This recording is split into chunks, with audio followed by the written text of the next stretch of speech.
Mi nombre es Lorna González y junto a Carla seremos las anfitriones el día de hoy.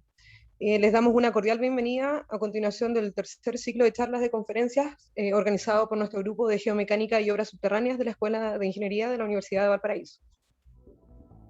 Bueno, muchas gracias, Lorna. Nosotros somos una comunidad organizada e impulsada por estudiantes, ex estudiantes y académicos, con el fin de promover el conocimiento de la geotecnia mediante la investigación, el debate y la promoción de actividades.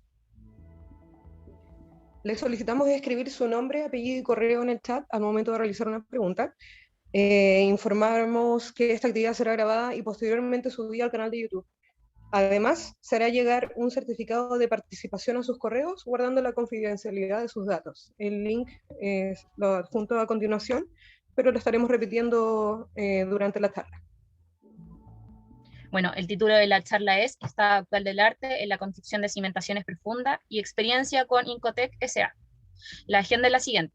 Bueno, la charla tendrá una duración de 1 hora, con un espacio de consultas de 20 minutos. Al finalizar la charla se tomará una foto, así que cuando termine la ronda de preguntas solicitaremos que activen sus cámaras. Eh, Esta charla será dictada por el Master Science Engineer Mario Terceros, con un máster en Ingeniería Civil con mención en Hidrología, Geología y Fundaciones en la Universidad Politécnica Madrid, España. Y actualmente se desempeña como director de Incotec S.A. Bueno, bienvenido, ingeniero Mario. Muchas gracias por la invitación. Espero poder transmitir algunas de mis experiencias a lo largo de estos últimos casi 40 años. Vamos a empezar. ¿Me dicen si sale bien la pantalla compartida? Perfecto. Perfecto. Bueno, a ver, la idea de... He hecho yo una pequeña corrección en el título de la presentación. Cuando hablamos de estado actual del arte, lo que pretendemos es mostrar qué es lo que está pasando en este momento como más avanzado. Como eso es realmente muy difícil de cubrir por los cambios permanentes y los avances constantes que hay, le aumenté estado del arte en la región. Porque en la región, o sea, sabemos más qué es lo que está pasando en detalle que las últimas novedades que hay en Japón o en Alemania. Entonces, me voy a concentrar un poco en qué es lo que hay de tecnología de vanguardia en nuestra región.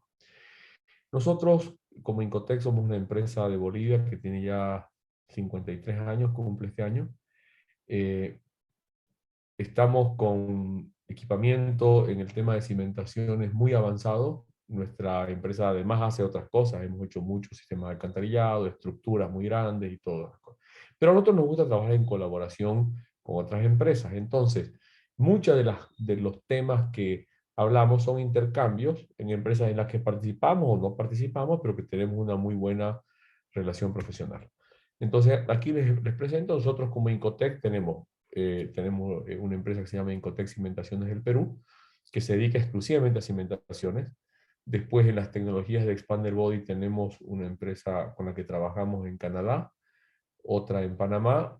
La de Advanced Foundation Solutions es una empresa en Estados Unidos que también está incorporando el tema de tecnologías que hemos desarrollado acá, y con Ferrara en Chile, que es una empresa amiga y aliada con la que hemos hecho algunas cosas en conjunto y que tenemos la misma visión, digamos. Entonces, quiero mostrarlo un poco para que vean que si bien no somos un grupo inmenso desde el punto de vista de activos y de negocios, sí estamos integrados con gente de muchos lugares, lo que enriquece y facilita nuestra tarea.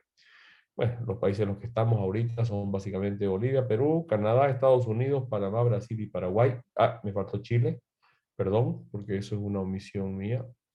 Y después, ya entrando en el tema, cuando nosotros queremos hablar de lo que está pasando en la tecnología de la construcción de cimentaciones, es distinto que hablar de la tecnología de las cimentaciones, porque la tecnología de cimentaciones, perdón, incluye no solamente la construcción, incluye también los estudios previos con los que voy a diseñar la cimentación, incluye la construcción de la cimentación que se supone que está de acuerdo con lo proyectado como método constructivo, y están los controles de calidad que tengo que hacer después de la cimentación, para ver si se hizo bien o no. Entre las empresas y entre Ferrara y nosotros en Bolivia y en Perú, en la parte de investigación geotécnica, contamos con básicamente estas tecnologías. El SPT, que es un ensayo muy antiguo y muy riesgoso si no tiene medición de energía. Pero tenemos equipos que me miden y me calibran la energía realmente transmitida. Después el CPT, que lo tenemos para medir presión de poro y además para hacer ensayos sísmicos, por eso se llama el SCPTU, que es un ensayo sensacional. Mucha gente dice que el problema es que no toma muestra. En realidad, la toma de muestra no se hace simultáneamente a la medición del ensayo, pero se puede hacer con el mismo equipo de manera posterior o anterior.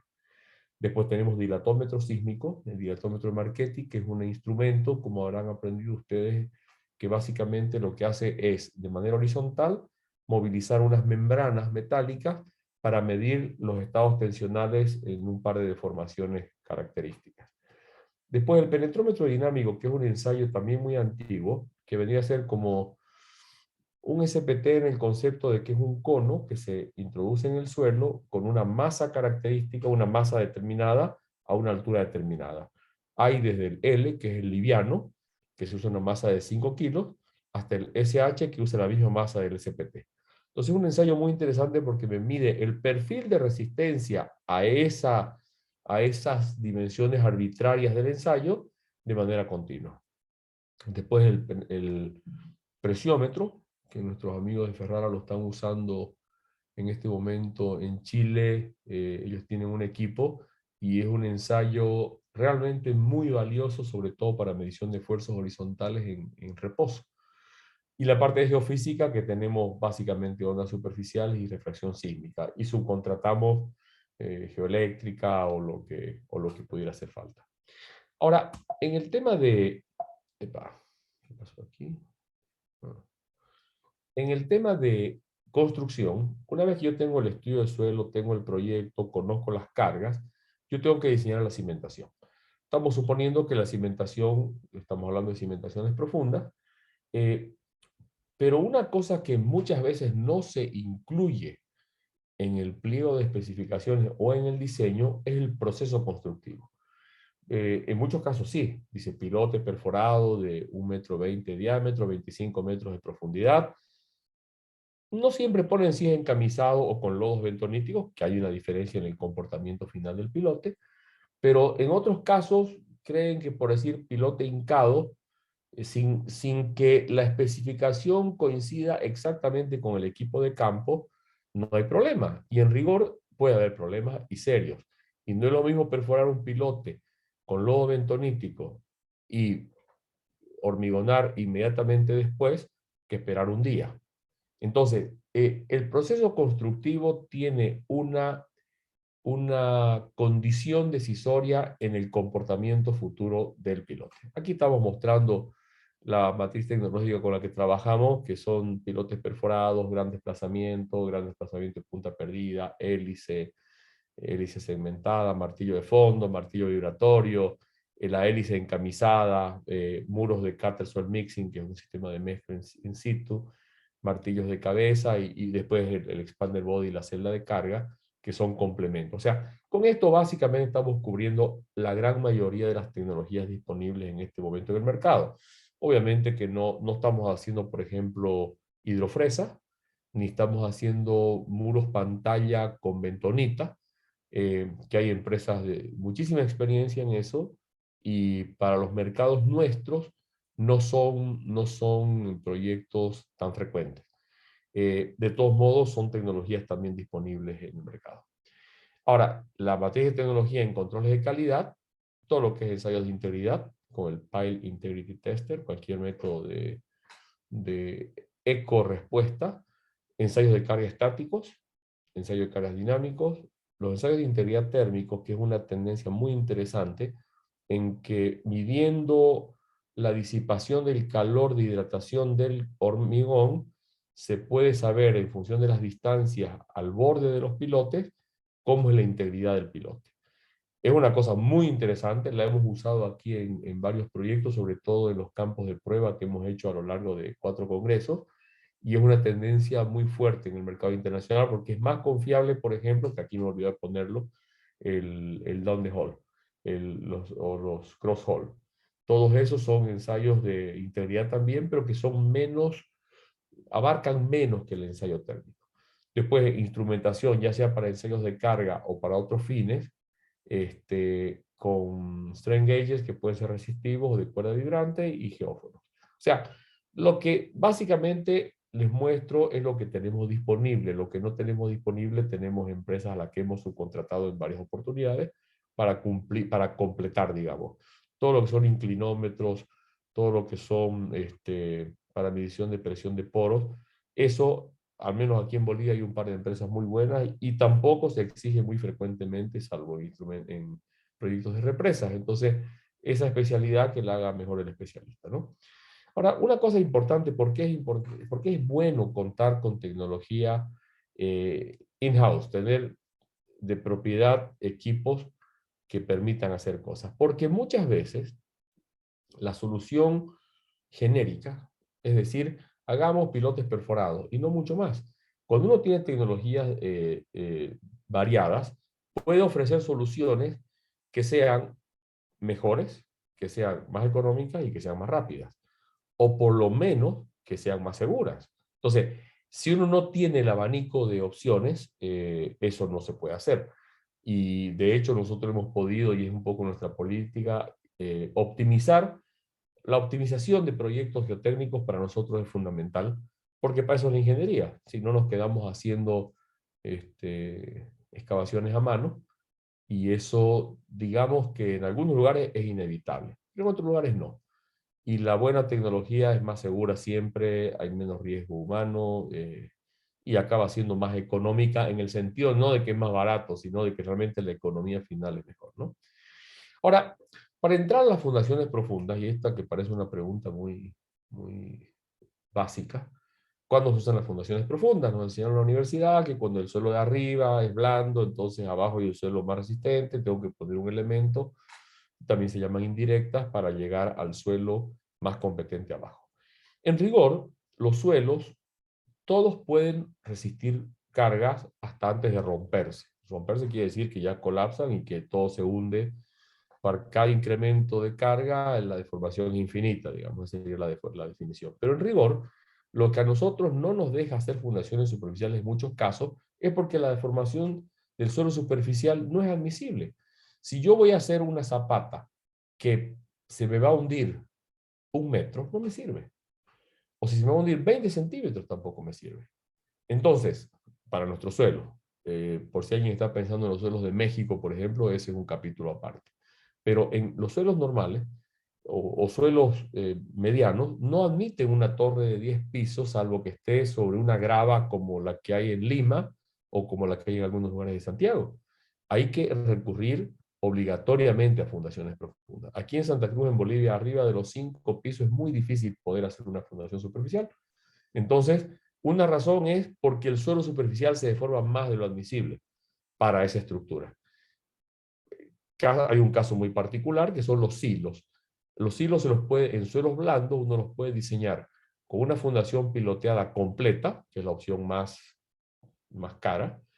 Otra que es solamente piloteando el anillo perimetral del silo para que se garantice la verticalidad y dejando que la losa se hunda, la losa de fondo, y reparándola después de un par de campañas que se produjo el asentamiento total, pero también piloteando la zona de entrada de granos, por ejemplo, que es donde están los mecanismos. Y la tercera opción es hacer una fundación superficial con el inmenso riesgo de que hayan asentamientos diferenciales y colapse. Los silos son una de las estructuras más propensas al colapso porque son cargas concentradas muy grandes y para colmo variables. Está lleno, está vacío, está lleno, está vacío. Entonces son estructuras con las que hay que tener cuidado. Pero ahí, por ejemplo, la deformación, cuando se decide hacer que se hunda la losa de fondo, se sabe que no me conlleva mayores dramas. Obviamente hay una pérdida económica, qué sé yo, pero si uno deja que se consolide el suelo, después se lo regulariza y ya se acabó el problema.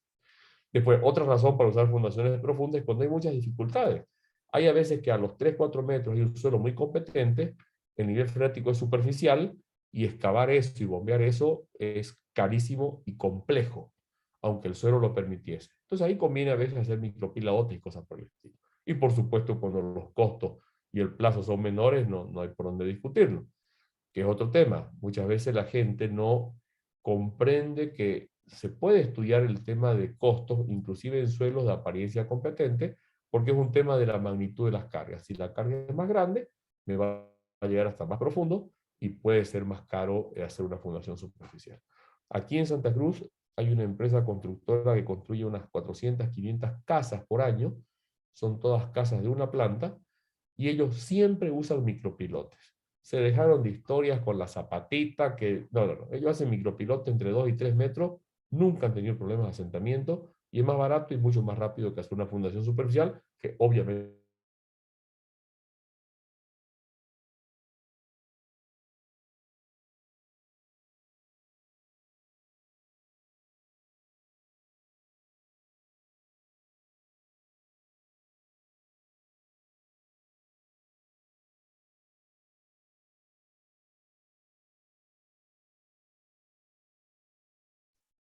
Parece que se pegó la transmisión de Sí, Don Mario. estamos teniendo pequeños problemas técnicos Sí, ahora. ok. Perfecto. Em, para que el pilote aguante más ahora sí. o menos. ¿Me Don, escuchan? don Mario, disculpe, lo que pasa es que hubo como un lapso ahí que no se transmitió lo que usted... Justo Desde que, cuando cambió de diapositiva. cuando hablo de la clasificación de pilotes. Correcto. Ahí. Bueno, básicamente lo que estaba diciendo es que en la universidad nos suelen enseñar que la clasificación se la puede hacer de muchas maneras, o por materiales, o por forma de instalación, o por lo que sea, cómo va a trabajar el piloto y qué sé yo. A nosotros lo que nos interesa en rigor es cómo va a interactuar el pilote con el suelo. Porque si yo hablo de un pilote de 40, 50 centímetros de diámetro, puede variar hasta, nosotros lo hemos medido, hasta 4 veces la diferencia de resistencia simplemente por el método constructivo. ¿Qué quiere decir eso? Quiere decir que si yo excavo un pilote, excavo el suelo para construir un pilote, ¿qué estoy haciendo? Estoy reemplazando el suelo que he sacado con hormigón armado. En ese proceso de sacar el suelo, va a depender si estoy usando camisas recuperables, camisas perdidas, o ustedes un lodo estabilizador o simplemente una excavación en seco porque el suelo lo permite. Pero ustedes van a coincidir conmigo que si yo excavo, el suelo lateral va a tender a relajarse hacia la excavación, aunque no se derrumbe. En cambio, si yo hinco, yo clavo un pilote o yo meto algo que me desplace el suelo y no tengo que sacar suelo y le meto hormigón, de hecho la densidad aumenta por lo menos en el volumen de hormigón que le he metido. Entonces, ese pilote de desplazamiento me genera un incremento de la resistencia al corte entre el pilote y el suelo, en algunos casos inmensa. Como les digo, hemos medido hasta 4 veces el aumento de la fricción, por llamarlo de alguna manera, para pilotes de gran desplazamiento respecto de pilotes perforados con bentonita, en el mismo suelo, a 4 metros de distancia uno del otro, con un montón de registros. Entonces, si yo voy a tener un pilote que me aguanta el doble, quiere decir que tengo que construir la mitad de pilotes.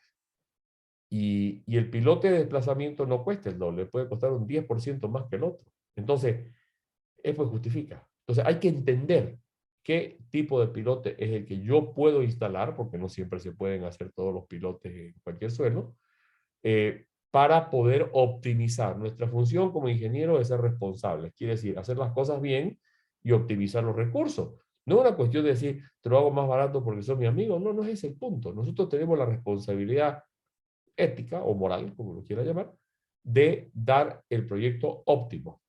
Obviamente que para poder dar el proyecto óptimo también tiene que haber tecnología disponible, porque si yo les hablo de alguna tecnología que solo hay en Japón, no me sirve porque no es óptimo, porque no va a ser barato, porque no lo voy a poder traer los equipos o lo que sea.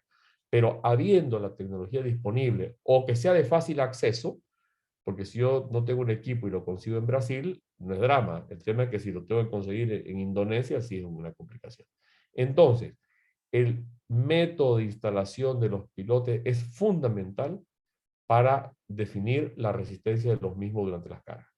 Como les digo, hemos hecho campos de prueba grandes y tenemos muchísimos ensayos de carga y es constante el comportamiento de un pilote perforado, ya sea con los métodos convencionales o con hélice, respecto a un pilote de gran desplazamiento. ¿Qué es lo que ofrecemos como sistemas de pilotes en el mercado? Pilotes perforados con camisas recuperables, hélice continua, hélice encamisada, que eso ya les voy a mostrar por qué es importante, los pilotes de gran desplazamiento convencionales, pilotes de gran desplazamiento instalados por vibración, pilotes hechos con martillos de fondo para suelos con intrusiones de roca y los pilotes hincados. O sea, con los equipos hoy en día, sobre todo los equipos multipropósitos que hay para cimentaciones, son fantásticos, porque no solamente me permiten usar muchas tecnologías con el mismo equipo, sino que me permiten registrar parámetros específicos para cada tecnología con el mismo equipo.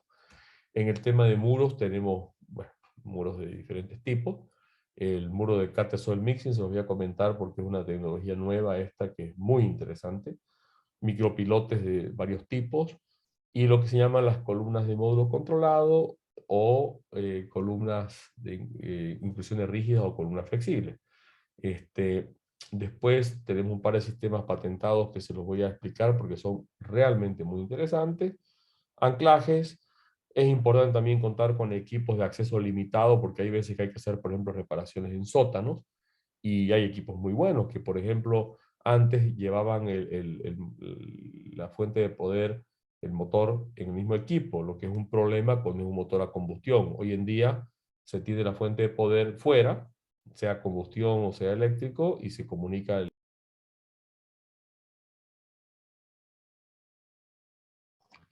Disculpe, ¿Se puso mute? ingeniero. Ahí Sí. sí, que se había silenciado. Se silenció, sí. Y bueno, y en mejoras de suelo, lo que es compactación dinámica, compactación por resonancia, que también es una tecnología novedosa, y todo lo que son inclusiones. Entonces, esto es básicamente lo que hay. Y ahora les voy a empezar a contar un poco más en detalle lo que es cada una. El pilote perforado, como dice su nombre. Voy a usar una barra con una herramienta de corte en la punta y voy a perforar el suelo. Si el suelo no es estable para la perforación, tengo que ponerle o una camisa recuperable, o una camisa perdida en algunos casos, dependiendo del proyecto, o usar lodos estabilizadores. La función de los lodos, como dice su nombre, es estabilizar la excavación. Se usa un fluido, que usualmente antes era con bentonita, que es una arcilla tisotrópica muy fina, ahora se usa mucho con polímeros, que me genera un empuje hacia afuera, o sea, el pozo se lo llena con ese lodo, genera un empuje que contrarresta el empuje del suelo hacia adentro, impermeabiliza las paredes, evita las filtraciones y un montón de cosas, y ayuda a retirar el material de la excavación. El proceso es tan simple como usar las herramientas, que puede ser un balde, puede ser una hélice, sacar el material, poner la armadura, hormigonar desde el fondo siempre hacia arriba, y al final terminar el pilote supuestamente perfectamente bien hecho. Es un método antiguo, o sea, es un método que se usa desde hace mucho, pero esto ha mejorado sustancialmente. Hoy en día, una de estas máquinas, la foto de la izquierda es con un oscilador que me permite meter camisas, dependiendo de la máquina y de las necesidades del proyecto, puedo meter camisas hasta 50 metros de profundidad o más. Entonces, los equipos modernos son extremadamente potentes y me permiten hacer trabajos con una productividad inmensa. En condiciones normales, un pilote de 1,20 m, de 25 o 30 metros de profundidad, si no hay dificultades particulares, se pueden hacer 2 por día. Y con muy buenos controles de calidad, ¿no? Entonces, esto, ¿en dónde se usa? Se puede usar en diámetros menores, pero en camisados completos justifica a partir de 620 milímetros, es una medida estándar, son las 24 pulgadas. Nosotros tenemos equipos, en rigor ahora, esto no lo he corregido, tenemos un equipo nuevo que me permite hacer pilotes de 2 metros, y los 70 metros están limitados básicamente por los tipos de barras que se usan, las barras Kelly. En este momento tenemos hasta 42 metros, pero la barra es para las máquinas que tenemos hasta 70 metros. En el mercado hay ya equipos que permiten usar barras de hasta 110 metros de profundidad para pilotes de 2 metros. Son máquinas grandes, de 200 toneladas, pero que cuando hay que hacer 200 pilotes de eso, pues se justificó plenamente, ¿no? Entonces ya hay tecnología para hacer pilotes de 100, 120. El otro día en Shanghái, si no me equivoco, han hecho un pilote de 150 metros de profundidad y 2 metros de diámetro. Entonces es realmente una frontera importante porque hay muchas ciudades, sobre todo las ciudades costeras que están además al lado de ríos, los sedimentos blandos son muy profundos. Entonces, bueno, ahora habrá que repensar el contexto del cambio climático y la subida del mar donde se van a ir las ciudades, pero la realidad es que hace falta hacer para las grandes ciudades pilotes muy importantes. ¿Qué ventaja tiene cuando uno usa pilote encamisado? Que la descompresión debida al empuje del suelo lateral es muchísimo menor que cuando uso lodos. Y eso se lo ve en el volumen de hormigón. Cuando uno está hormigonando un pilote y es encamisado, el sobreconsumo del hormigón respecto del volumen teórico no suele pasar el 10%. Cuando uno usa lodos bentoníticos suele ser arriba del 20%, porque obviamente el suelo se descomprime, pero mantengo ese diámetro, saco más suelo y cuando echo hormigón que tiene una presión hidrostática mayor que el agua, me recomprime un poco el suelo ese en un espesor mucho mayor que simplemente el hormigón sobre el suelo natural, que es el caso de los pilotes encamisados.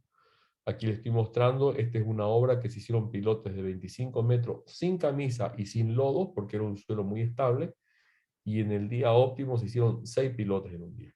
Lo habitual era una producción de 3 pilotes por día, lo que ya es extraordinario respecto de cualquier otro sistema. Para condiciones, obviamente, ideales, la máquina que se usó no es una máquina tan grande, pero cuando la condición es óptima, pues las cosas salen bien. Aquí está mostrando un poco el trabajo. Y una cosa importante, todos estos equipos, por lo menos de la línea Bauer, vienen instrumentados con equipos de medición de parámetros, el sistema Vitronic que se llama. Y me mide un montón de variables. Me mide variables de presiones hidráulicas, de profundidad, compresión de 1 centímetro. Yo puedo corregir la verticalidad del mástil con 1/10 de grado. Me mide el torque, me mide la fuerza de empuje, la fuerza de los cables. Entonces me permite tener un montón de información para saber que estoy haciendo mejor o peor las cosas. Y esto es de un valor inmenso. Entonces cada pilote queda con un registro completo. Ahora, siguiendo con otro sistema, es el pilote hincado. Hay vestigios de pilotes hincados de hace más de 6.000 años. ¿Quiénes lo hacían? La gente que vivía en zonas, sobre todo amenazadas por muchos animales salvajes, y la mejor protección es el agua. Entonces se metían al borde de las lagunas o al borde de los ríos con pilotes y elevados. Además, en muchas de estas zonas hay cambios de nivel estacional del agua, por lo tanto, para inundaciones ya tenían una fundación en un suelo blando y las patas que salían para arriba, los famosos palafitos. En Venecia es una ciudad fundada íntegramente sobre pilotes. Los romanos hincaban pilotes. Hay datos documentales de que ellos hincaban pilotes. Entonces, y es un método además excepcional porque va compactando el suelo. Eso, vamos a ver, tiene una serie de limitaciones, pero sigue siendo un sistema, cuando las condiciones del suelo son las apropiadas, el sistema más económico y más eficiente que existe. Pero son las condiciones del suelo, me refiero no solo a la geotecnia, sino que no hayan vecinos cerca sensibles a las vibraciones, varias otras, que tengas el acceso relativamente fácil para los equipos y cosas por el estilo. ¿Qué ventaja tiene? La mayoría de estos pilotes son prefabricados, o sea, son todos prefabricados, porque para hincarlo tiene que estar hecho, ya sea metálico, ya sea de madera o ya sea de hormigón armado. Entonces, si uno tiene el stock de pilotes en obra, el avance es muy rápido. Debería ser muy rápido, vamos a decirlo. Y además tiene un control de calidad continuo. Yo puedo definir que mido la cantidad de golpes, conozco la energía del impacto, y tengo un control de calidad en que puedo hacer el gráfico de resistencia a la penetración. Y hoy en día, además, se lo instrumenta el pilote con un PDA, el Pile Driving Analyzer, y me está midiendo la resistencia en cada golpe. Y yo puedo tomar la definición de detener la hinca en función de datos mucho más confiables que las famosas fórmulas dinámicas, que fueron un gran avance en la ingeniería, en que en función de la masa y de la altura de caída, yo podía saber la resistencia simplemente conociendo la penetración del pilote con cada golpe. Eso, para que ustedes tengan una idea, la famosa fórmula holandesa usaba coeficientes de seguridad de 7. Es decir, es un coeficiente de ignorancia en el que se mete no solamente el concepto de seguridad que tenemos ahora, sino las pérdidas de energía en las roldanas del martillo, en la zona de impacto entre el pilote y el martillo, en la amortiguación del suelo. Un coeficiente de 7 me está mostrando que la incertidumbre es inmensa. Hoy en día, al instrumentar el pilote, eso ya deja de tener sentido, esa fórmula, pero obviamente se la sigue usando para hacer prediseño. ¿Qué pasa? ¿Cuáles son las desventajas que tiene? No se puede poner en cualquier lugar. Cuando yo tengo estratos densos intermedios, hay que preperforar, porque si no, no lo atravieso o lo rompo al pilote intentando atravesar estratos duros que a veces son simplemente de 1 metro.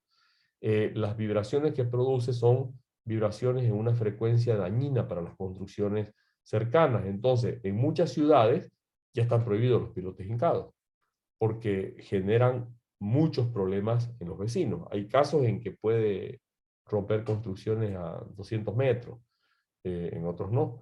Pero el asunto es que sigue siendo una gran solución cuando las condiciones son las adecuadas. Hay una limitación de longitud y de diámetro.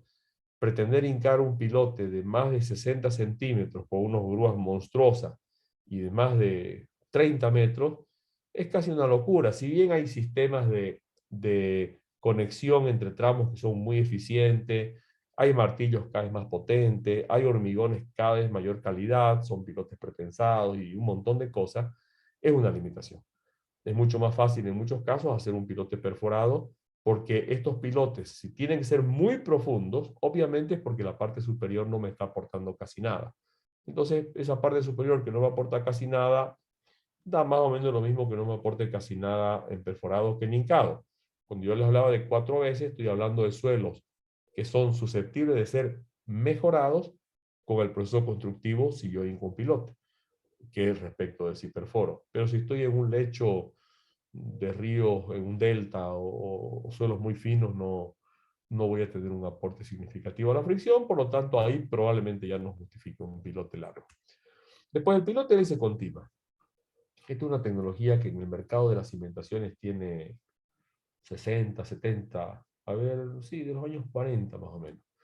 Este gran invento fue de Arquímedes, estamos hablando de a grosso modo 2000 años, y él lo inventó esto como un elemento de transporte de granos a los barcos. Entonces, cuando esto da vuelta, si ustedes se imaginan que no penetra, simplemente da vuelta y en vez del suelo es grano, ¿qué es lo que hace esto? Me lo va subiendo por el helicoide. Precisamente ese es el mayor problema que tiene la hélice continua, que si yo no tengo un sistema de control perfectamente sincronizado entre la rotación y la penetración, lo que hago es producir un efecto de bombeo de suelo, es decir, quito suelo lateral, le quito densidad, todo el mundo contento, termina el piloto y después un desastre. Entonces, hoy en día, hacer hélice continua sin un monitoreo automático es una irresponsabilidad. Claro, hay equipos de hélice continua que, claro, el servicio es baratísimo porque esto es un tirabuzón, pero la calidad es impredecible. Entonces, y otra cosa importante, como las potencias de los equipos han mejorado sustancialmente, hoy en día las hélices tienen el vástago central, a ver, voy a ver aquí, creo que puedo poner, el tubo central es de mucho mayor diámetro. Antes era un tubo delgado porque de esa manera necesito mucho menos potencia para penetrar en el suelo. De esta manera lo que estoy consiguiendo, y con esta herramienta específica, estoy consiguiendo retirar solamente el 50% del suelo respecto del diámetro del volumen teórico. ¿Qué quiere decir? El otro 50% lo he compactado. Entonces esta es una hélice de compactación parcial, que es mucho más seguro eso que una hélice que me saca suelo por montones. Además, el sistema de la computadora me dice cuál es la velocidad de penetración respecto del torque. ¿Cuál es el problema de eso si no tengo una computadora que lo hace? Que cuando la máquina está entrando, si de pronto encuentro un suelo más duro, la máquina, para mantener esa velocidad crítica, automáticamente tiene que calcular la rotación y la penetración. Si no, a ojo de buen cubero es muy difícil. Yo les voy a mostrar enseguida una formulita que es la que define ese criterio. Entonces, este desplazamiento parcial tiene que ayudarme a que esté yo al menos levemente comprimiendo el suelo. Y tengo que tener un control muy estricto sobre la rotación y la velocidad de penetración. Esta es la fórmula de la velocidad crítica que me dice el número de vueltas por minuto, por la distancia entre las hélices y la relación del cuadrado de los diámetros. Entonces aquí estamos viendo que los diámetros no es una broma. Que el tubo central sea la mitad o el doble, estamos hablando de que es 4 veces más o menos la incidencia que va a tener sobre la velocidad crítica. No es que la velocidad va a ser 4 veces más, sino que es 1 menos la cuarta parte de esa relación. Entonces, esto es humanamente imposible hacerlo a mano. Algunos dicen, no, mi operador tiene 30 años. Claro, 30 años de que obviamente que es un buen operador y todo lo que querrá, pero no tiene las condiciones, no hay manera física de poderlo hacer bien, porque la sensibilidad de un mando hidráulico no me dice nada para esto. Entonces, esto hay que tenerlo en cuenta. Hélice continua, cada vez que la usen, exijan que haya monitoreo de la velocidad crítica por lo menos. ¿Qué ventajas tiene? La producción es altísima. Se puede usar en casi todos los tipos de suelos. Digamos, en gravas muy gruesas no, pero nosotros hemos trabajado hasta con grava de 8 pulgadas. Y no, eso no es broma, porque estamos hablando de pilotes de 80 centímetros de diámetro. Entonces, tiene un rango muy amplio. Los sistemas modernos me hacen control de torque, fuerza, velocidad de penetración, todos los parámetros necesarios que además me retroalimentan para que yo verifique la capacidad de los pilotes. Al hormigonar por bombeo por el vástago interno y el hormigón sale por la punta, realmente hay que hacer las cosas muy mal para que el piloto no tenga una integridad garantizada. Y eso es básicamente el control del volumen de hormigón respecto de la velocidad de extracción de la herramienta, que también se hace de forma automática. No quiere decir que no se pueda hacer de forma manual, pero el riesgo de tener errores es muchísimo más grande. Bueno, de nuevo la productividad. ¿Qué desventaja grandísima tiene? La descompresión parcial del suelo. Y eso se resuelve de manera drástica con el tema de la instrumentación. O con esta tecnología que se llama front of wall, que en realidad es un pilote de hélice continua encamisado. Entonces, si yo estoy encamisando, ya no me importa la velocidad adentro, porque lo que estoy haciendo es meter tanto la camisa como la hélice de manera simultánea. Y bueno, aquí no se llega a apreciar del todo bien, pero es un cabezal doble, que uno hace girar la hélice en un sentido y el otro la camisa en el otro sentido. Una gran ventaja de eso es que me permite cortar los materiales que van apareciendo, porque la velocidad relativa entre ambas herramientas, la camisa y la hélice, es el doble, por decirlo de alguna manera. Y ya la velocidad de rotación de la hélice no tiene riesgo de bombear suelo porque está la camisa protegiéndolo. Esto es ideal para trabajar, y por eso se llama front of wall, porque trabaja pegado a los muros a distancias de 5 centímetros y puede hacer pilotes secantes de una manera perfecta. Hay varios proyectos de esto y realmente es muy interesante. Aquí se explica de que mientras empuja tenemos un cabezal para un lado para otro, voy hormigonando y la armadura siempre la pongo después. Eso suele ser una dificultad, pero en los pilotes de hélice continua de cualquier tipo la armadura se pone al final. ¿Cómo se resuelve esto? Con un hormigón adecuado. Aquí hay proyectos y de nuevo, una serie de parámetros. Estas máquinas tienen básicamente 3 consolas computarizadas y me permiten medir muchísimos parámetros y me permiten trabajar en lugares de dificilísimo acceso. Una cosa, aquí tengo un esquema que no vamos a perder tiempo en eso, pero por ejemplo, esto es un trabajo real que hicimos nosotros en Perú, en un lugar que tuvimos que preperforar los 3 primeros metros porque había un estrato de grava muy gruesa, y la armadura eran perfiles, porque esto era un sótano profundo de 8 metros, con un nivel freático alto, con un montón de dificultades. Entonces, el perfil se lo coloca en minutos, y además se lo diseña para que sea eficiente. Este es un muro secante donde los pilotes primarios, que son los blandos, no van armados y los secundarios sí. Y después, por supuesto, se los vincula con armaduras, con vigas de conexión. Ahora, el pilote de gran desplazamiento es una herramienta que tiene una hélice al principio y después una zona ensanchada que al ir penetrando simplemente me va compactando lateralmente el suelo. Eso hace que la resistencia lateral, la fricción, se incremente notablemente, sobre todo en suelos granulares. Esta es una máquina trabajando, es una máquina nuestra, en el que tenemos un inmenso incremento de capacidad. Este sistema también no tiene desechos de excavación, lo que es una gran cosa. Solo para que sepan, un dato genérico es que en Londres sacar 1 metro cúbico de suelo cuesta 150 libras esterlinas. Entonces, todo lo que sean métodos que no excaven son fantásticos. Eso es para que te das una idea. Y decir, bueno, pero no estamos en Londres. Bueno, ¿cuánto cuesta en el centro de Santiago sacar 1 metro cúbico de tierra y ir a botarlo lejos? Cuesta plata.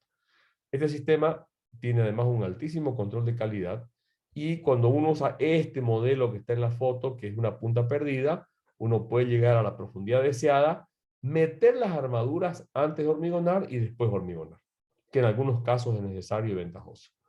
¿Qué ventaja tiene esto? Me está midiendo parámetros que me permiten saber cómo es la resistencia en diferentes profundidades.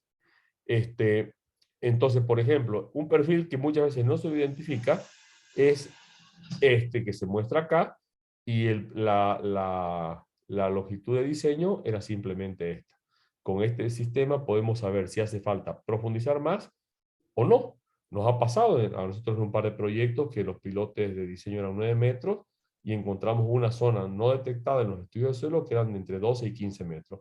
Y con este equipo se identificaron y después se verificó con geotecnia y efectivamente era un paleocauce. Sin esto es a ciegas. Si a mí me dicen, hace eso con hélice continuo o un pilote perforado, ese edificio tendría partida la tercera parte por lo menos hoy en día. Bueno, estos son ensayos de carga que no las vamos a poner, pero básicamente les estoy mostrando que un pilote con bentonita de 18 metros aguantó menos que un pilote de FDP de 11 metros. Este era de 45 centímetros y este de 36 centímetros, simplemente por el efecto de la compresión lateral. Estamos haciendo lo mismo con un martillo vibratorio, donde meto una sonda con la punta ensanchada y genero el pilote o el micropilote. Este martillo tiene 105 toneladas de fuerza centrífuga, quiere decir, cada golpe son 105 toneladas, entre 1800 y 2500 veces por minuto. Es una cantidad de energía monstruosa. Entonces, la penetración de un pilote de 30 centímetros, 12 metros, demora entre 1 y 1 minuto y medio. Entonces, realmente la productividad es sensacional y me compacta todo el suelo perimetral. Aquí tenemos además lo mismo. Tenemos un alto control de calidad, mucha productividad. También se hormigona por bombeo, lo que garantiza la integridad del pilote y, bueno, un incremento de carga importante por fricción y por punta. Entonces, lo que estamos haciendo es, además, no sacar material y mejorar el suelo intermedio un poco más allá que el FDP convencional, porque el de gran desplazamiento me compacta el suelo hasta cierto diámetro como un pilote hincado, pero además de ser un pilote hincado, la vibración ayuda a densificar los suelos intermedios entre pilotes. Bueno, este es el monitoreo, que podemos conocer la variación de frecuencia, podemos conocer un montón de variables. Si uno instala 800 pilotes, hemos llegado a hacer en un proyecto como curvas de nivel de variaciones de frecuencia o de tiempo, y me coincidían perfectamente con las zonas donde los estudios de suelos mostraban que habían menores resistencias. Y después se ha hecho un monitoreo topográfico y se ha visto que en la zona más blanda la deformación es 1 milímetro, 2 milímetros más que en la otra zona, que esos valores no generan problema, pero que se reproduce perfectamente lo que hemos obtenido durante el monitoreo. El martillo de fondo es básicamente una herramienta para perforar cuando hay roca o bolones entre el suelo. Muy complejo eso, sobre todo al pie de los Andes. Se usa muchísimo en el mercado peruano, tanto para anclaje como para pilotes. Este es un ejemplo que muestro de un proyecto de hace un par de años que tuvo mucha publicidad, en que se hacían pilotes de 711 milímetros. Nosotros acabamos de terminar un proyecto en Paraguay que se han hecho 840 pilotes de 60 metros de 70 centímetros de diámetro, de 12 metros de longitud, perforando en roca en una caliza muy dura 4 metros. Y claro, se hacían 15 pilotes por día porque no había más hormigón. Pero la productividad de este sistema es fantástica. No es la solución más barata si hay tiempo, pero muchas veces el tiempo también se lo tiene que considerar. Ahora, una tecnología nueva que se usa para muros, para barrettes o pilotes de suelo cemento rectangulares, lo que se llama Cutter Soil Mixing, que es básicamente el fruto de la combinación, bueno, aquí están diferentes usos, que voy a explicar mejor, es el fruto de la combinación de las hidrofresas con las máquinas de columnas de suelo cemento verticales. Estas máquinas de la derecha lo que hacen es generar un muro mezclando el suelo con cemento y generando secciones circulares o lobulares cuando tengo varios juntos. Entonces yo no tengo una sección trapezoidal correcta. Con la hidrofresa puedo hacerlo, pero esta máquina ya son palabras mayores. Son máquinas extremadamente grandes y pesadas y se succiona todo el suelo con la bentonita. Entonces no tengo la facilidad que tengo con el Cutter Soil Mixing, que mezclan las dos cosas y me generan paletas cortadoras mezcladoras. Por aquí por el medio se inyecta el cemento y genero a medida que voy entrando y saliendo un prisma de suelo cemento que puede ser tan resistente como le ponga yo cemento. Hoy en día con las nuevas normas se sabe que no hacen falta grandes cantidades de cemento para tener el resultado que necesitamos. Y de nuevo, la instrumentación es sensacional. Lo que hace es mezclar cemento con agua y el suelo y tengo un suelo cementado. Entonces con eso consigo dar... En realidad estoy haciendo un hormigón con el suelo que tengo en el lugar. Obviamente que el suelo en el lugar difícilmente tenga las características necesarias de granulometría de un hormigón, pero puedo mejorar suelo significativamente y dependiendo del uso puede ser más que suficiente. Por ejemplo, para encapsular suelos contaminados, yo hago un perímetro de esto y estoy resolviendo el problema con poquísimo cemento y consiguiendo una calidad de estanquidad muy buena. ¿Cuáles son los valores típicos? Dependiendo de la cantidad de arena y grava, pongo menos cemento, pero puedo usarlo hasta en suelos orgánicos, cosa que antes era algo impensable. Lo puedo usar en elementos de fundación, en muros de sostenimiento, en muros impermeables, y puedo conseguir permeabilidad hasta 10 a la menos 11 metros por segundo. Entonces, es una técnica sensacional, está en el mercado desde el año 2009, de uso muy difundido en Europa, Europa del Norte y en Japón. En Sudamérica tenemos equipos de estos en Bolivia y en Perú, y también hay en Brasil. Y es una solución que todavía no es... A ver, ¿cuál es el problema que tenemos los ingenieros? No a todos les gusta el cambio. Entonces, mucha gente es reacia a este tipo de tecnología, a pesar de que en países muy desarrollados la usan de manera ya totalmente sistemática. En Holanda, que tiene unos suelos complicadísimos, es una herramienta más que común. Bueno, el suelo de la izquierda es el perfecto, el de la derecha no me deja hacer porque esto es Cutter Soil Mixing, o sea, es para suelos, no es para grava ni cosas por el estilo. Maravilla, ventaja, el suelo del lugar es material de construcción, casi no hay desechos, no hay vibraciones ni impacto, y hay que tener solamente cemento en la obra, no hay que estar preocupado por el tránsito de los camiones con el hormigón, que en ciudades grandes suele ser una complicación. Yo tengo silos con cemento que puedo llenarlo una vez a la semana y facilita. El proceso constructivo, bueno, lo armo, cuando hay que armarlo, lo armo con perfiles, que se colocan muy fácilmente. El de la izquierda es un proyecto en Holanda, el de la derecha es un proyecto aquí en Santa Cruz. Estamos trabajando tangentes a una pared que su cimentación era un desastre y no hubo ni siquiera una fisura. En el caso de obstáculos, que es un problema grave, sobre todo en obras urbanas, ¿qué es lo que se hace? Simplemente se mete la herramienta, se la mueve por debajo del obstáculo y se genera un panel, con lo cual me evito los problemas dramáticos de andar haciendo inyecciones y cosas complicadísimas. Esta es una foto de un caso real, donde tenemos a la izquierda el muro terminado y aquí me estoy metiendo por debajo. Entonces, eso permite resolver problemas que no son menores, porque los problemas de permeabilidad si no se complican. Los equipos, bueno, hay con mástil, o esta máquina que se hizo para trabajar en lugares de 4,5 metros de altura y muros de 60 metros.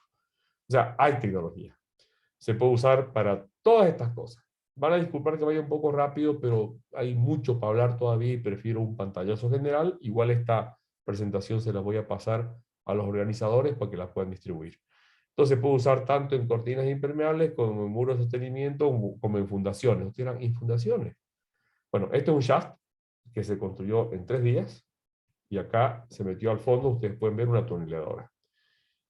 Este es un proyecto que ganó un premio en Canadá, que había unos suelos malísimos con nivel freático, entonces desde arriba construyeron toda la cimentación ya en el suelo bueno y cavaron solamente hasta la parte superior de la cimentación y se evitaron todo el problema que era cavar como 3 o 4 metros en un barro infame y lleno de agua.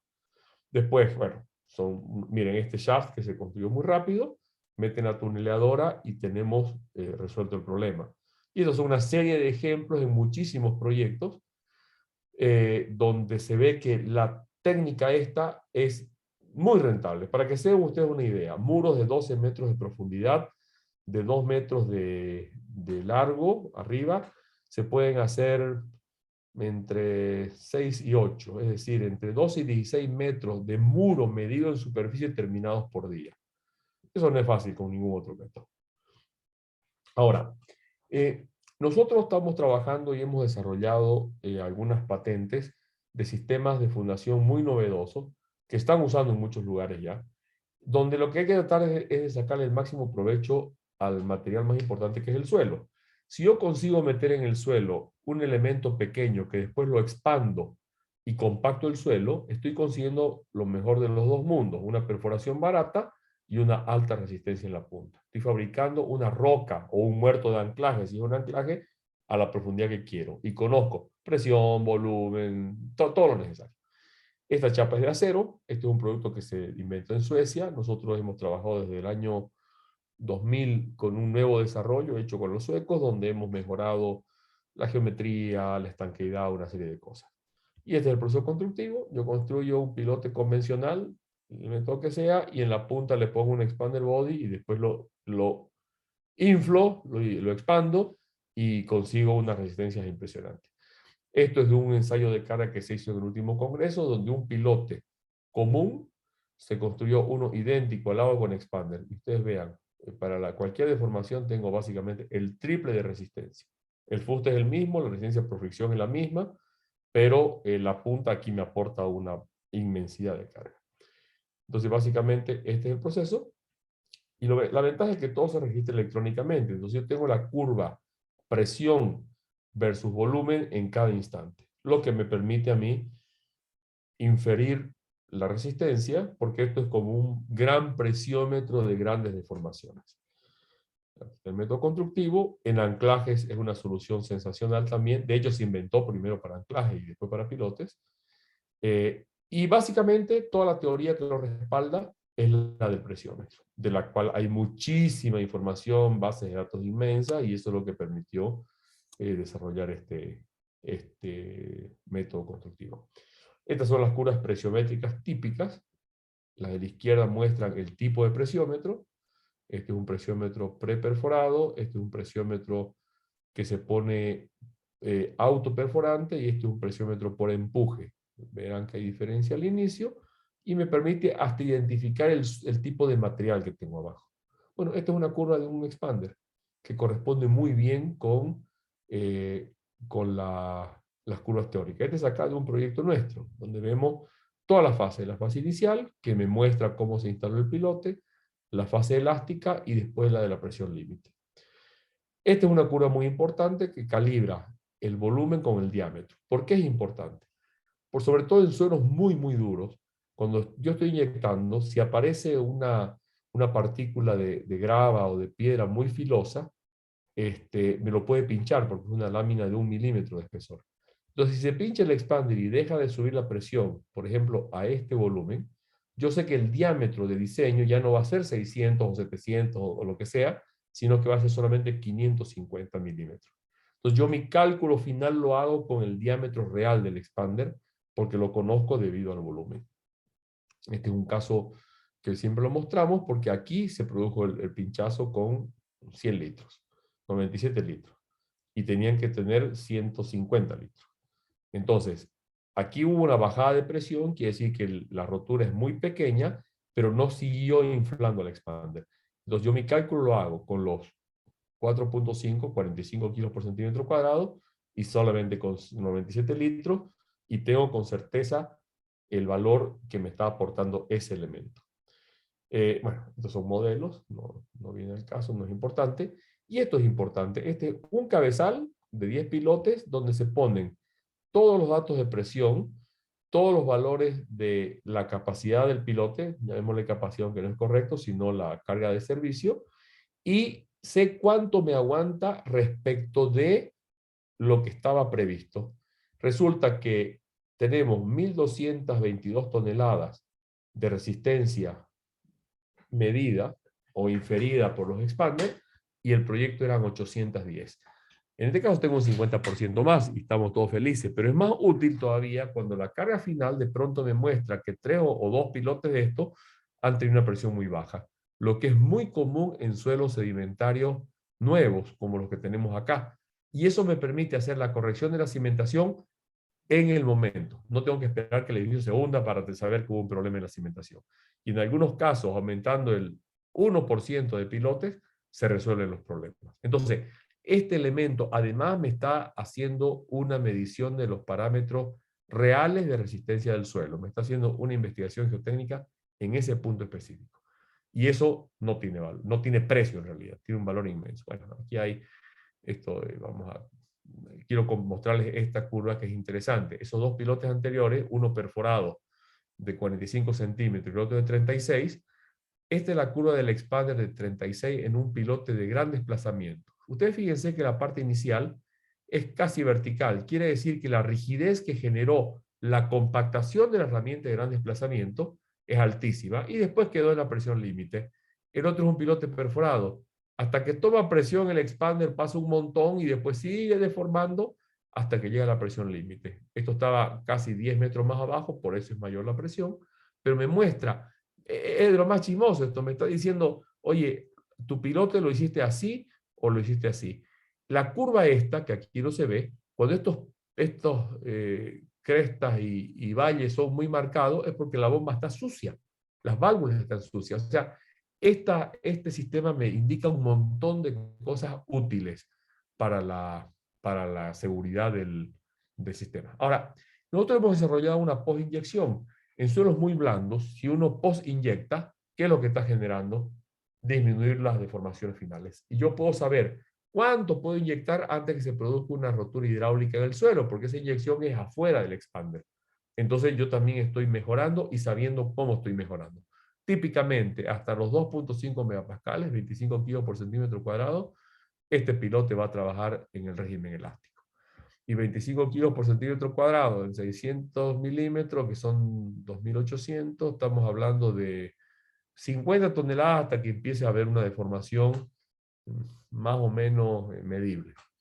En anclajes es una solución sensacional porque en lugar de trabajar por fricción, trabaja como un cono de extracción, con lo cual se pueden acortar sensiblemente. Aquí hay una serie de datos de las ventajas, por ejemplo, de 61 kips, llegamos a 195 kips con la cuarta parte de formación. Este es un proyecto en Boston. Entonces, obviamente, eso me está diciendo que yo puedo poner la mitad de elementos o la tercera parte de elementos, ¿no? Aquí hay una serie de proyectos, se han usado de diferentes tipos, y básicamente lo que quiero mostrar es que el control de calidad en este tipo de tecnología no es opcional, es absolutamente obligatorio porque si no, no se lo puede instalar. Yo tengo que saber la presión, tengo que saber el volumen, tengo que conocer toda la información de cada elemento, con lo que tengo una garantía mucho más alta. Aquí no les voy a leer esto, por supuesto, porque todos sabemos leer. Y hasta ahora, bueno, hace 2 años iban 22.000, ya van cerca de 30.000 expander instalados en diferentes lugares del mundo, con resultados muy buenos. La otra tecnología que tenemos, que es una tecnología copiada de lo que es el ensayo bidireccional. El ensayo bidireccional es como un gato que se pone a la mitad del pilote y al abrirlo al gato ese, la misma fuerza va para arriba que para abajo, yo lo instrumento al pilote y sé cómo se comporta la distribución de carga a lo largo del pilote. Entonces yo digo, bueno, ¿por qué no hacemos lo mismo en la punta del pilote, donde no me interesa tanto la distribución de la carga, como compactar el suelo de abajo. Cuando yo perforo un pilote en suelos arenosos, arcillosos hay que evitarlos porque son muy deformables, o una grava blanda, suelta, yo siempre tengo sedimentos. Entonces, eso, 30, 40 milímetros, es una deformación que si no la produzco antes de que el pilote entre en carga, me quita capacidad para la deformación admisible. Entonces, con este sistema lo que hacemos es compactar los detritus del fondo y compactar el suelo natural. Con lo cual, un pilote puede, al ser predeformado y precomprimido, puede aumentar su resistencia al doble, simplemente incluyendo una celda de carga. Aquí está el método. Estas son las curvas de inyección de cada uno de los pilotes de un mismo cabezal, con lo cual ustedes verán la diferencia entre este pilote que apenas le metió 100 por 2, 200 toneladas, a este otro que le metió 700 toneladas en el mismo cabezal.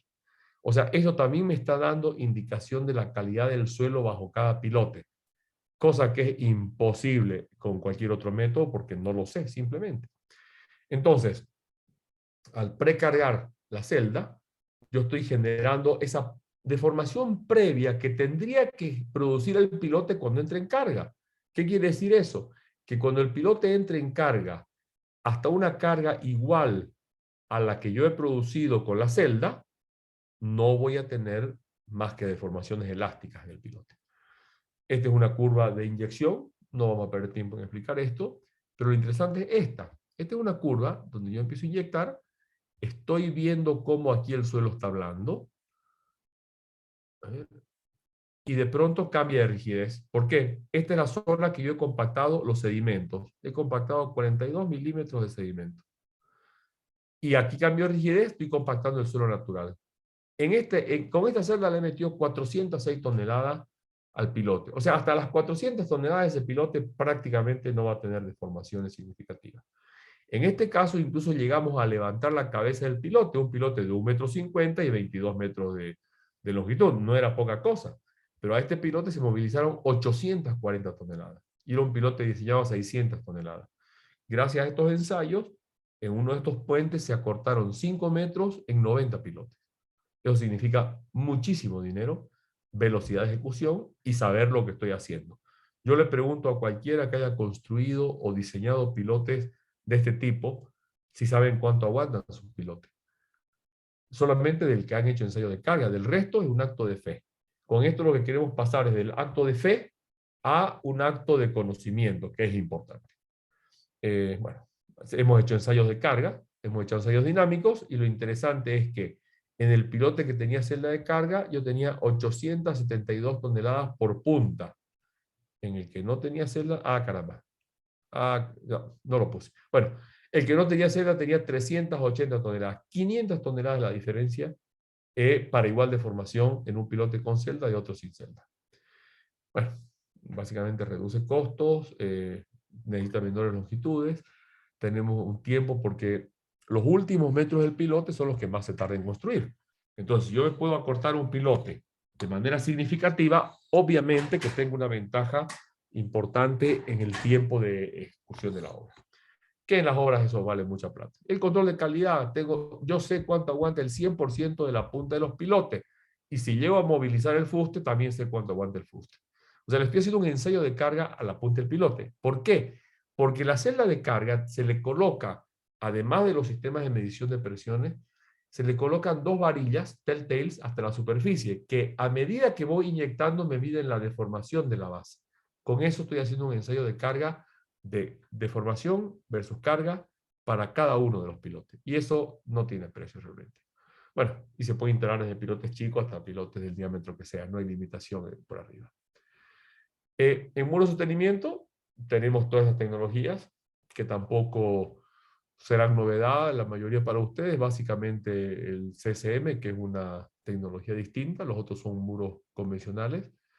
Hemos incursionado y estamos presentando un proyecto muy importante en perforaciones dirigidas, sobre todo para poder sacar agua de acuíferos que no tienen un espesor muy grande, pero que son ricos. Entonces, en lugar de solamente captar el tramo vertical del acuífero, con perforación dirigida, que es lo que se usa en la industria petrolera, me puedo meter de forma horizontal 100, 200 metros. Entonces, un mismo pozo le puedo sacar 5 veces más agua. Y eso no es poca cosa en zonas donde el agua es escasa, ¿no? Trabajamos mucho en el tema de soluciones hidráulicas, porque estos equipos, como lo que están haciendo es mejorar el suelo, meterle hormigón, perforar, yo puedo usarlos para un montón de otro tipo de actividades.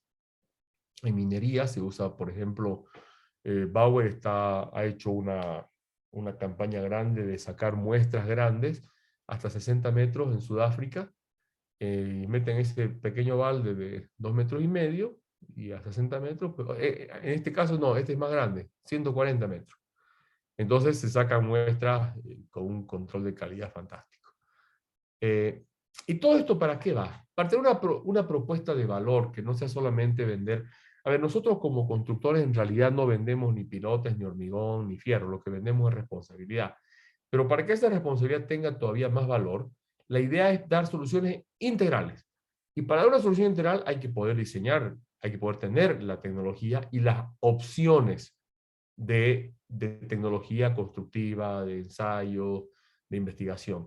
Entonces, la idea es que el estado del arte actualmente acá, en Alemania, en Estados Unidos, en Japón o en la China, es, oye, ya no estoy comprando hormigón puesto en el suelo.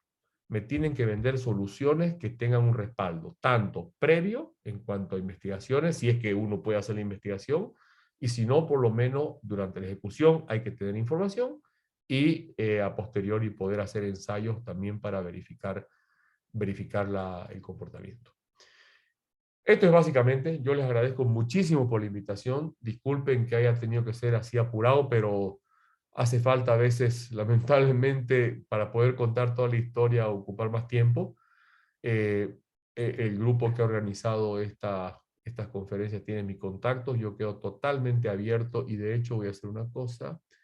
A ver un segundito, voy a parar esto. No, estoy con el cursor este que estoy haciendo más acá. Aquí. Esto voy a salir. Y stop share. Aquí salgo de esto acá. Y en el chat voy a poner mi correo para que cualquier cosa que tengan necesidad de contactarse conmigo, por favor no duden, no me molesta y en la medida de lo posible me gusta. Para mí el tema de poder compartir lo que uno sabe es tal vez lo único realmente valioso de la profesión, porque así todos nos enriquecemos, ¿no? Las preguntas a veces enseñan más que las respuestas. Yo quedo entonces disponible para preguntas, con el mayor de los gustos. Veo que aquí hay algunas, estoy viendo, no sé, Carla, si quieren leerlas ustedes, quieren Las que yo... leemos, no se preocupe. Muchas gracias, ingeniero, por habernos dispuesto una parte de su tiempo. Muchas gracias, muy interesante el tema. Y ahora comenzamos con las preguntas entonces. Perfecto. Bueno, de Luis Alfredo Acevedo. Dice, ¿cuáles son las características que debe tener el lodo de las cuales han mencionado con respecto para mejorar el suelo? El lodo. Los lodos se diseñan en función del tipo de suelo que estoy encontrando y el nivel freático. Básicamente, lo básico es la viscosidad, que se mide en segundos en un embudo Marsh, pero en rigor son más variables. Hay que ver la viscosidad, hay que ver el pH, porque en función del pH reacciona de una manera distinta con la bentonita, o sea, el pH del agua es muy importante. Hay que ver si uno quiere formar un cake, que es la lámina de impermeable que se forma en la pared. Si el suelo exige eso, por ejemplo en arenas o gravas, eso es muy importante. Entonces, en función de eso se diseña el lodo. Los valores típicos para una arena media, donde no hay un nivel freático muy complicado, es usar una viscosidad del orden de los 40 segundos de Marsh. Nosotros hemos trabajado en gravas con hasta 80 segundos de Marsh, porque era una grava que se filtraba todo, con unos resultados sensacionales. Entonces, como todas las cosas, para eso hay que buscar un especialista. Y el especialista es el que vende lodos y el que sabe de lodos y el que ha trabajado con lodos. No tiene sentido, más allá de entender cómo funcionan y tener criterios generales, que el que perfora sepa de hormigón, sepa de lodo, sepa de acero. Lo que hacemos nosotros siempre es buscar un especialista y nuestro agente de ingeniería lo que hace es identificar por tipos de suelo cuáles son los lodos, verificamos siempre con el especialista y ya podemos trabajar. Pero es una ciencia aparte. Es una ciencia además interesantísima y tiene mucho que ver con la química. Entonces, en ese sentido, nosotros lo que hacemos es diseñar con especialistas.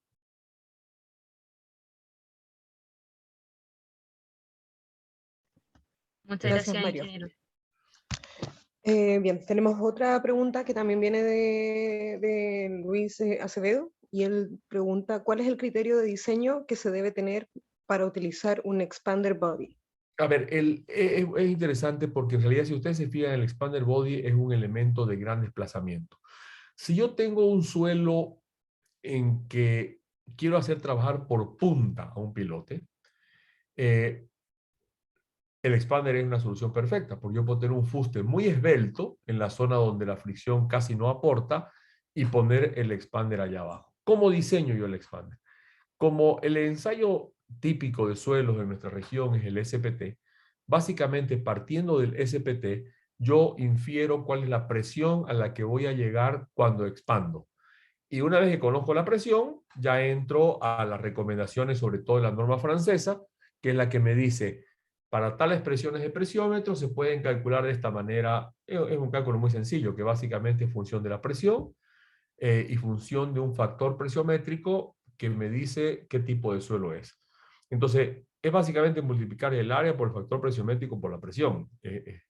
Tan simple, entre comillas, como eso. Pero los ingenieros, como todo lo que no sabemos, le ponemos un coeficiente.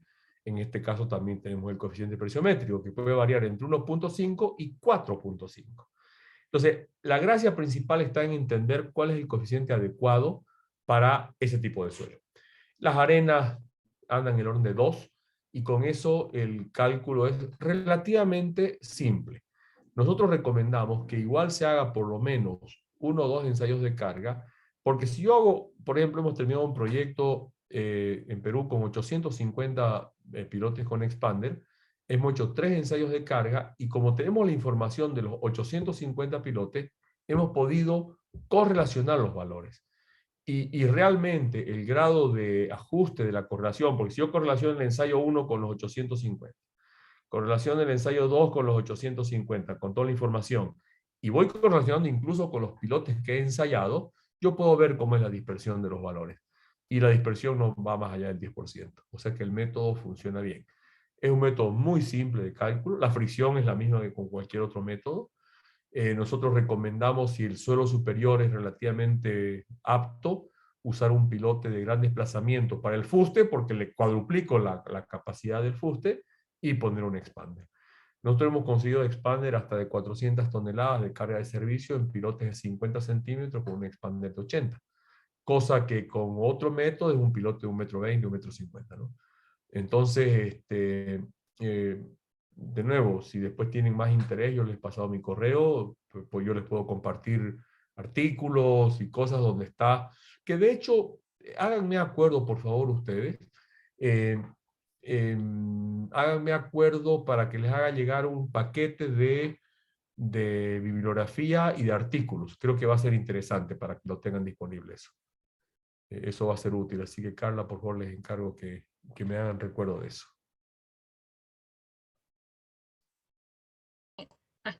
Ya, ingeniero, muchas gracias. Se lo vamos a estar recordando. Bueno, Jorge, no sé si prefieres decirla a viva voz. Hay una pregunta más de Jorge Sandoval que dice, ¿qué dificultades implica que no se controle la descompresión parcial del suelo? Precisamente esa es la dificultad, el no control. No sé si me ha descomprimido poco o mucho. Y enterarme después, cuando la estructura está funcionando, es siempre caro y complicado. Entonces, el no tener el control de algo que yo sé que me puede estar produciendo descompresión es muy riesgoso. Es tan riesgoso que en algunos lugares, por ejemplo, en un estado, no me acuerdo si fue Arizona o Nuevo México, en Estados Unidos, prohibieron el uso de la hélice continua para obras públicas por más de 15 años porque en un proyecto fue un desastre. Los pilotos tenían que aguantar 1 y aguantaban 0,5 y eso generó unos problemas gravísimos en una serie de puentes. Entonces, el hecho de que haya tecnología que me evita eso, o sea, justifica. Es como decir, ¿voy al médico para que me atienda con estetoscopio y que le muestre la lengua, o como me duele tanto la columna que me haga una resonancia magnética? Nadie me puede decir que es más cara la resonancia magnética.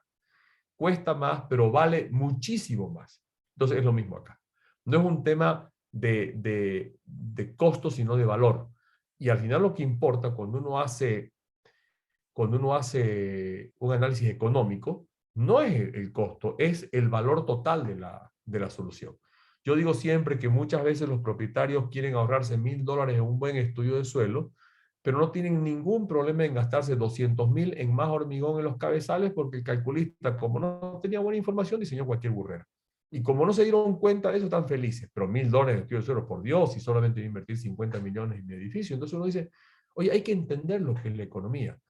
Se sabe, y hay una serie de artículos muy interesantes que dicen que por cada dólar gastado en información adicional geotécnica valiosa, se ahorran hasta $1.000 de gastos en obra. Y es verdad. Yo me puedo ahorrar $10 millones en una obra de 100 millones porque hice un buen estudio de suelo que me costó $10.000 o $20.000 más. Entonces, no es broma el tema. Mientras más información tengo, estoy más tranquilo. Yo puedo hacer el IC continua sin monitoreo, pero tengo que usar las recomendaciones del Eurocódigo o de la norma brasileña, donde dice, oye, si no tenés monitoreo, tus factores de seguridad son estos. Que en realidad le llamamos factores de seguridad para que nuestra profesión sea un poco más ilustre. Son factores de ignorancia. Son factores, como no sé cómo funciona, metámosle un coeficiente grande. Esa es la realidad.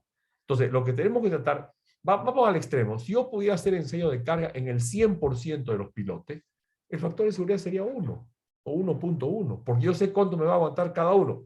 Eso no es práctico, no es económico. Entonces, es mejor que yo tenga la mayor cantidad de información posible para que ese factor de duda o de tolerancia sea lo menor posible. Es exactamente lo mismo con esto, ¿no? Después veo sobre el jet grouting. A ver, el jet grouting fue una tecnología que realmente revolucionó la ingeniería. Requería de equipos de altísima potencia, requiere de equipos de altísima potencia para inyectar. Tiene grandes ventajas, pero hoy en día está en muchos casos muy superado, por ejemplo, por las columnas de suelo cemento, que me generan un efecto parecido y con algunas ventajas. El jet grouting, por ejemplo, si tengo yo presencia de gravas dispersas, una piedra de grava me puede cortar el chorro en esa dirección y en ese lugar no hay jet grouting después de la grava. Entonces, el jet grouting, como todas las tecnologías, está aplicada sobre todo para ciertos tipos de suelo. Es una solución muy buena, no es una solución barata hoy en día, pero es excepcional sobre todo en lugares de difícil acceso porque se pueden conseguir mejoras de geometrías importantes en zonas que el acceso es difícil. A mí me gustó siempre, es una tecnología que nosotros no la hemos usado, y le soy sincero, en los 37 años que tengo de experiencia, en realidad hubo un proyecto donde jet grouting hubiera sido una alternativa interesante por la velocidad de ejecución. Pero con las otras técnicas hemos podido resolver la mayoría de los problemas habituales.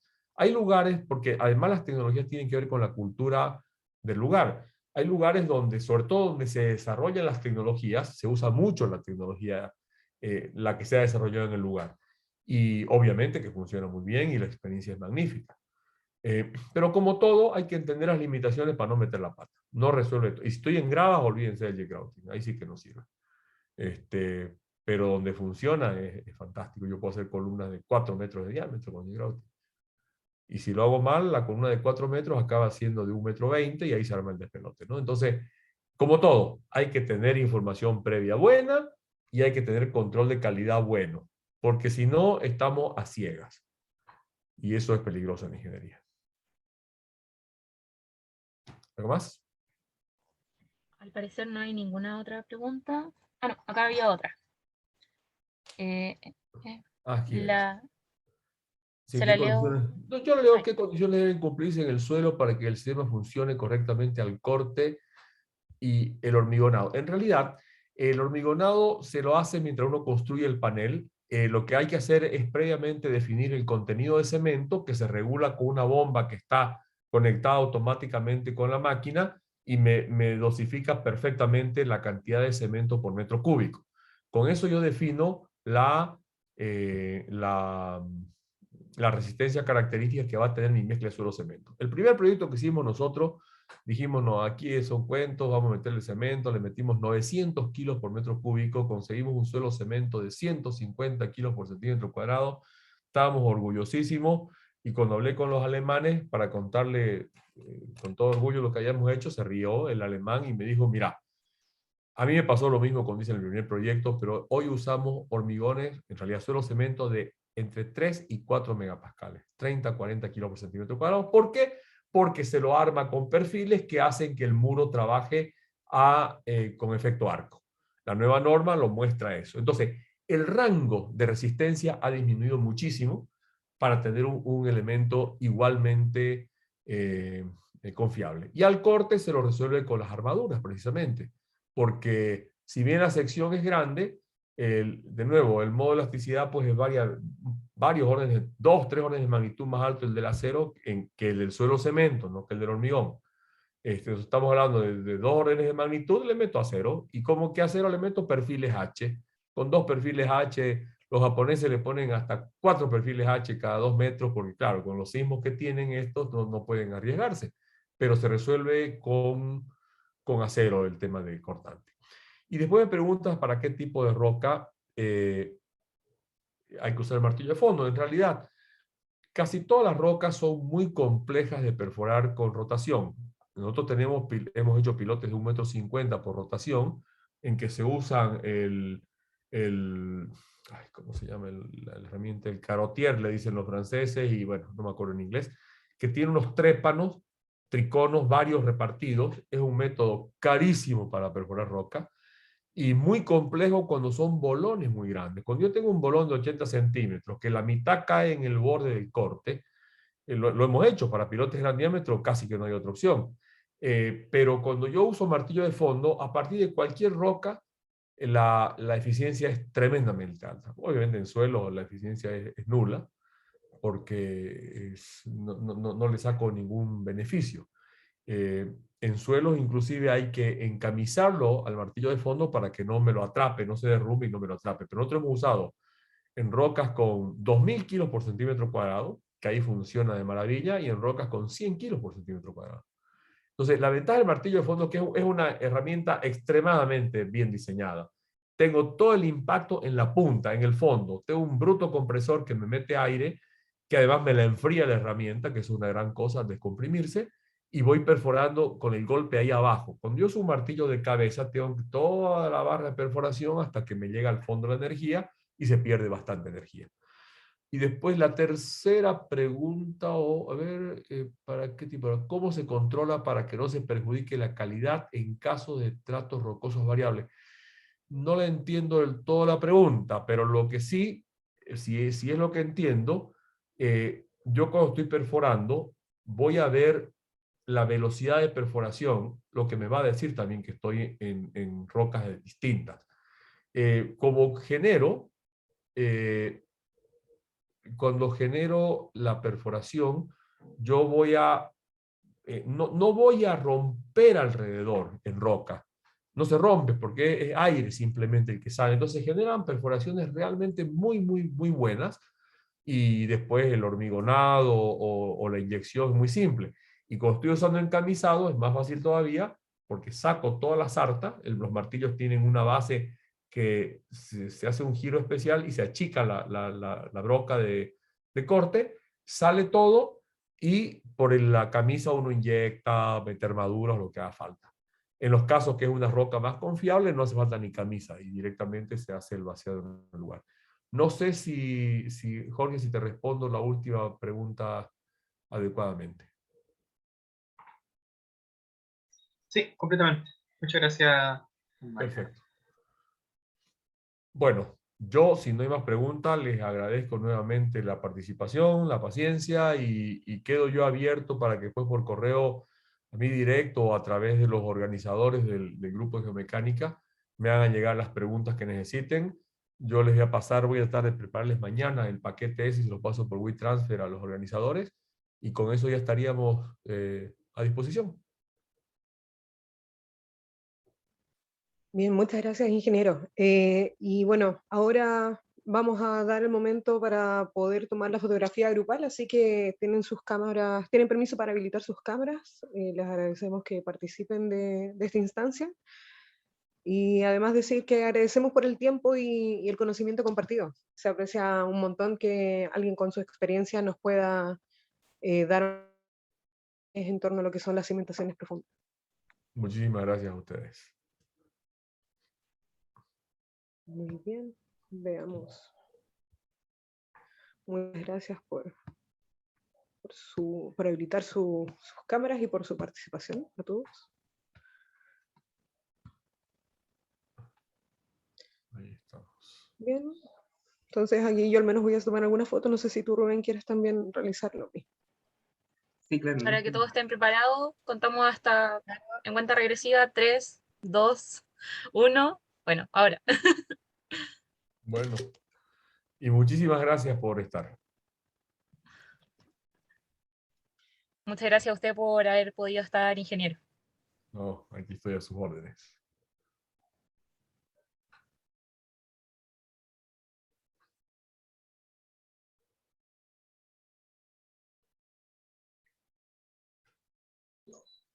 Estarían listos. Yo quiero recordarles a todos los asistentes que el día viernes a las 15:30 horas chilenas vamos a tener otra charla parte del tercer ciclo de conferencia del Grupo de Geomecánica. En esa instancia vamos a tener la participación del ingeniero Javier Calderón, de ingeniero en construcción, que va a narrar, va a contar su experiencia respecto al método observacional en los trabajos de la línea del metro en París, ¿ya? Todo lo que es tunelación y análisis de parámetros in situ. Así que queda la invitación abierta a todos y esperemos poder verlos en esa instancia. Así que nos estamos viendo.